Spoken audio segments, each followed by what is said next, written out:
ఢిల్లీలోని రాజేంద్ర నగర్లో ఘోర విషాదం చోటు చేసుకుంది. రావ్స్ కోచింగ్ సెంటర్ నిర్వాహకుల నిర్లక్ష్యం, అధికారుల అలసత్వం కారణంగా ముగ్గురు యూపీఎస్సీ అభ్యర్థులు చనిపోయారు. ఇప్పటికే కోచింగ్ సెంటర్ నిర్వాహకులు ఇద్దరిని అరెస్ట్ చేశారు. పోలీసులు కోచింగ్ సెంటర్ దగ్గర విద్యార్థుల ఆందోళనలతో భారీ బందోబస్తు ఏర్పాటు చేశారు. సహచరుల మృతిపై విద్యార్థులు తీవ్ర ఆగ్రహం వ్యక్తం చేస్తున్నారు. కోచింగ్ సెంటర్ నిర్వాహకులపై కఠిన చర్యలు తీసుకోవడంతో పాటు చనిపోయిన వారి కుటుంబాలకు న్యాయం చేయాలని డిమాండ్ చేస్తున్నారు. రాజేంద్ర నగర్ ప్రాంతంలో భారీ వర్షం కురిసింది. ఈ సమయంలో వర్షపు నీటితో Rao's IAS coaching centre cellar మునిగిపోయింది. సెల్లార్లో లైబ్రరీలో చదువుకుంటున్న ముగ్గురు విద్యార్థులు చనిపోయారు. రాత్రి 7 గంటల సమయంలో తాము నీటిలో చిక్కుకున్నామంటూ పలువురు అభ్యర్థులు ఫైర్ స్టేషన్కు కాల్ చేశారు. కానీ ఫైర్ సిబ్బంది రావడానికి ఆలస్యమైంది. ట్రాఫిక్ కారణంగా 2 గంటలు ఆలస్యం కావడంతో అప్పటికే నీటిలో చిక్కుకున్న వారిలో ఒకరు చనిపోయారు. పోలీసులు అక్కడకు వచ్చినా కొందరిని రక్షించగలిగారు. దారుణ ఘటన చోటు చేసుకుందని చెప్పాలి. ఏదైతే 27వ తారీఖు కురిసినటువంటి భారీ వర్షాలకి రాజేంద్ర నగర్లో ఉన్నటువంటి రావుస్ ఐఏఎస్ స్టడీ సర్కిల్ ఒక కోచింగ్ సెంటర్ నిర్వహిస్తున్నారు ఇక్కడ. అయితే ఈ రావుస్ ఐఏఎస్ స్టడీ సర్కిల్లో ఇక్కడ ఢిల్లీలో కురిసిన భారీ వర్షాలకి అయితే అక్కడ సెల్లర్లోకి భారీగా వరద నీరు చేరుకొని అక్కడ ముగ్గురు విద్యార్థులు అయితే అక్కడ కోచింగ్ తీసుకునేటటువంటి ముగ్గురు విద్యార్థులు అయితే మృత్యువాత పడడం జరిగింది. అయితే ఈ నేపథ్యంలోనే అక్కడ ఉన్న మిగిలిన విద్యార్థులు అందరూ కూడా నిరసనకు దిగడం, అక్కడ ఉద్రిక్తత పరిస్థితి అయితే ఢిల్లీలో నెలకొందని చెప్పాలి. అయితే అసలు ఏం జరిగిందనే విషయం గురించి ఒకసారి మనం చర్చించుకుంటే, అక్కడ ఢిల్లీలో భారీ వర్షాలు కురుస్తున్నాయి.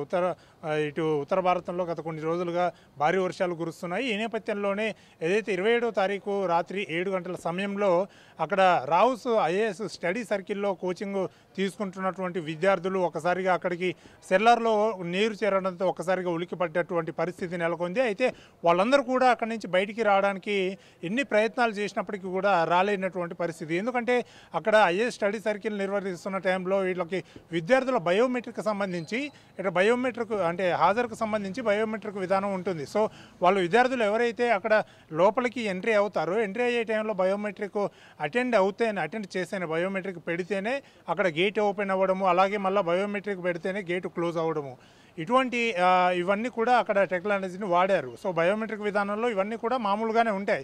సో ఈ నేపథ్యంలో అంటే బయట వాళ్ళు ఎవరు కూడా లోపలికి రావద్దని చెప్పేసి ఈ బయోమెట్రిక్ విధానాన్ని వాడుతుంటారు. ఈ నేపథ్యంలోనే అక్కడ గేట్స్ అన్నీ కూడా క్లోజ్ అవ్వడం, కూడా డోర్స్ అన్నీ క్లోజ్ అవ్వడం, వాళ్ళందరూ బయటికి రాలేని పరిస్థితి.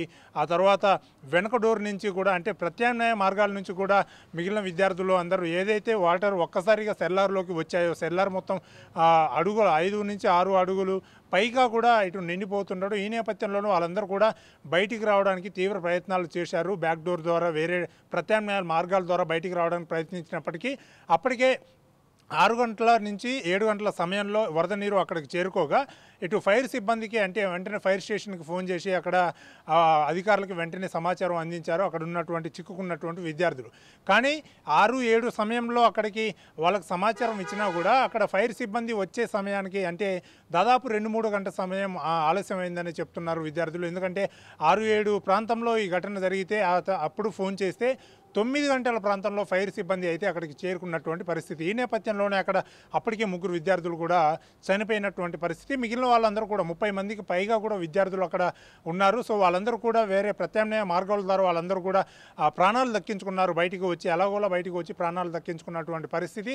కానీ వాళ్ళు వచ్చే సమయానికి ముగ్గురు విద్యార్థులు అక్కడ లోపల చిక్కుకొని చనిపోయినటువంటి పరిస్థితి. కానీ ఆ విద్యార్థులు వచ్చి ఆ తర్వాత ఎన్డీఆర్ఎఫ్ బృందాలు వచ్చి అక్కడ ఉన్నటువంటి మున్సిపల్ సిబ్బంది వచ్చి ఆ వాటర్ మొత్తం కూడా తీయడానికి కూడా మొత్తం సహాయక చర్యలు చేపట్టారు. సహాయక చర్యలు చేపట్టినప్పటికీ కూడా వెంటనే ఆ వాటర్ తీసే ప్రాసెస్లో అప్పటికే 3 మృతదేహాలు కూడా అక్కడ వాటర్లో తేలియాడుతుండడము, వాటిని గమనించి వెంటనే తీసి అక్కడ దగ్గరలోని ఆసుపత్రికి కూడా తరలించడం జరిగింది. ఇక్కడ రావ్స్ స్టడీ సర్కిల్కి సంబంధించినటువంటి యాజమాన్యము సెల్లార్లో తరగతి గదులు నిర్వహించి అక్కడ తరగతులు నిర్వర్తించడము, అక్కడ తరగతులు చెప్పడం, క్లాసెస్ చెప్పడం అనేది రూల్స్కి అతిక్రమించి రూల్స్కి విరుద్ధంగా చేసినటువంటి యాక్టివిటీగా కూడా మనం దీన్ని చూడవచ్చు. సో వీళ్ళ నిర్లక్ష్యం కారణంగా ఇటు యాజమాన్యం నిర్లక్ష్యం కారణంగా వాళ్ళు అంత నిర్లక్ష్యంగా అక్కడ క్లాసులు నిర్వర్తిస్తుంటే ఇటు అధికారులు కూడా చూసి చూడనట్టు కూడా వ్యవహరించినట్టు ఇటు పలువురు అయితే ఆరోపణలు చేస్తున్నటువంటి పరిస్థితి. సో వీటన్నిటిని కూడా మనం కొట్టి పారేయలేము. ఎందుకంటే సెల్లార్లో క్లాసెస్ నిర్వహించడం అనేది రూల్స్కి విరుద్ధంగానే నిర్వర్తించడం అనేది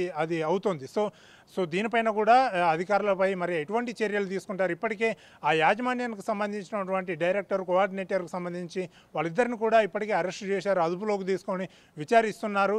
మరోవైపు ఇటు ముగ్గురు విద్యార్థులు చనిపోయిన దగ్గర నుంచి కూడా మిగిలినటువంటి విద్యార్థులందరూ కూడా అక్కడ కోచింగ్ తీసుకునేటటువంటి విద్యార్థులందరూ కూడా నిరసన వ్యక్తం చేస్తున్నారు.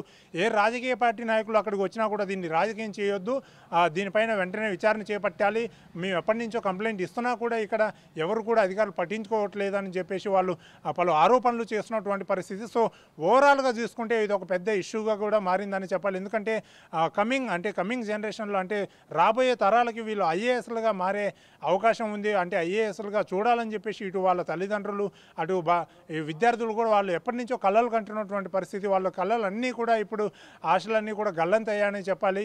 సో ఓవరాల్గా దీనిపైన మరి ప్రభుత్వం ముందు ఏ విధంగా స్పందిస్తుందనేది చూడాలి. విచారణలో ఎటువంటి విషయాలు మరి వెలుగులోకి వస్తాయనేది చూడాలి. మరి దీనిపైన మాత్రం ప్రస్తుతం అయితే అక్కడ ఉద్రిక్తత పరిస్థితి అయితే నెలకొంది. మరి ప్రభుత్వం ఎటువంటి చర్యలు చేపడుతుంది, ఈ ఘటనపై ఎలా ముందుకు వెళ్తుంది అనేది ఇక వేచి చూడాలి.